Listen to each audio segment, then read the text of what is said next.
এই এই জায়গাটা আমি দীর্ঘদিন পিনছি। জায়গাটা দুই পাশে ছিঁড়ে গেছে, দেখতে পাচ্ছেন জায়গাটা ছিঁড়ে গেছে। এখন আমি কি করব, আমি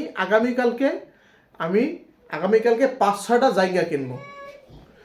এখন আগামীকালকে আমি 5-6টা জায়গা কিনবো। এখন তোমরা বলতে পারো যে ভাই তুমি হঠাৎ জায়গা লয়ে আইলা, সিরা জায়গা হে তোমার দেখান দরকার আছে, ওটা তোমার কথা তো আমার প্রশ্ন করতেই পারো। এখন কি বলবো বাজান, মানে কয়টা টাকা জমাইছিলাম, ভাবলাম আরও মনে করো যে আর আর আর আর একটা মাস টাকা জমাই একটা মনে করো একটা ফোন কিনুম, একটা লাড়াচাড়া খাওয়াই জমা এককালে। এখন তোমার ফোনের চিন্তা করলাম যে ফোনের দাম ধরো 1 লাখ, কিন্তু এর মধ্যে তোমরা কি 97% ব্যাট ধরবা।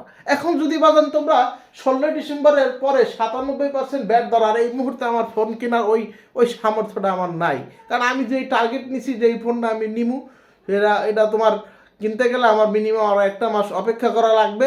কারণ মনে করো সবাই জানো যে আমার মনে করো টাকা বলদের ড্যাশ ড্যাশ টুট টুট এদিয়া পড়ে না। আমার নিজের চাকরি বাকরি, আমার এদিকে সংসার চালাইতে হয়, আমার এদিকে চলতে হয়। বিষয়টা ইতি আছে, আমি যে শখ করলাম আমার যে একটা ফোন কেনা লাগবে, সেই ফোনটা আপনারা আমার আমি তো দেখতে আছি টার্গেট আপনারা আমারে করতে আছেন। মানে সরকারের পক্ষ থেকে টার্গেট পুরোটাই কি তো আমাকে করা হইতে আছে। কারণ কেন আমি আমি আমি হালাল ফালা কেন ফোনটা আগে কিনতে পারলাম না? আমি যাতে একটা ফোন না কিনতে পারি সেই কারণেই মনে করেন যে আপনারা এই কামটা করতে আছেন। 97% ট্যাক্স, ওটা কি কম বাজান? 1 লাখ টাকার ফোনের দাম হয়ে যাবে 1,97,000 টাকা।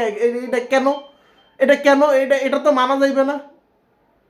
না আপনি কি তারা কি বই থাকলে উপদেষ্টারা আস্তে করে আপনারা সিগনেচার করে দিলেন, পাশ করে দিলেন, এই বেশি আইনি করে দিলেন যে 97% ট্যাক্স। টাকা কি পরে বলদে আর ওটা তো পরে নাকি?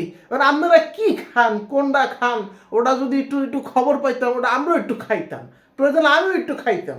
আমি খাওয়ার পরে দেখতাম আসলে পিনিকটা কি, এটাতে পিনিকটা কি হয়।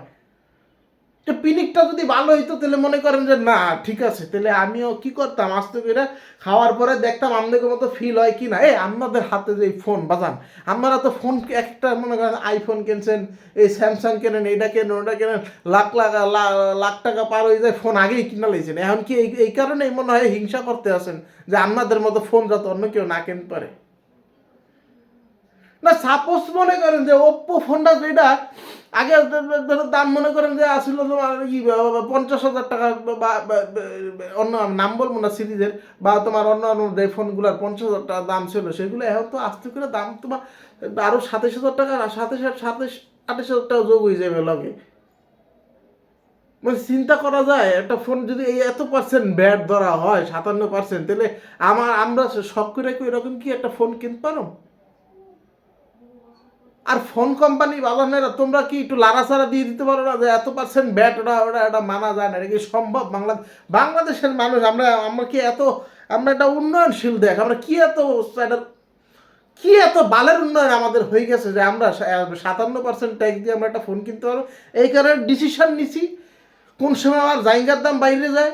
এই কারণে আমি চিন্তা করছি 5-6টা জায়গা আস্তে করে কিনে নেবো। কারণ আমার এই জায়গা ছিঁড়ে গেছে, আমার এই জায়গার দুই পাশে ছিঁড়ে গেছে।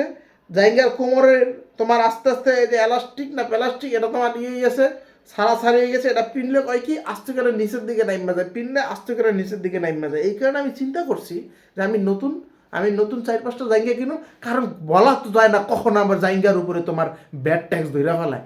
মনে করো যে জায়গার উপরে 50% ব্যাট ধরলো, তখন আমার কি হইবে, 100 টাকার জায়গা আমার 150 টাকা কেনা লাগবে। বোঝো নাই বাজান?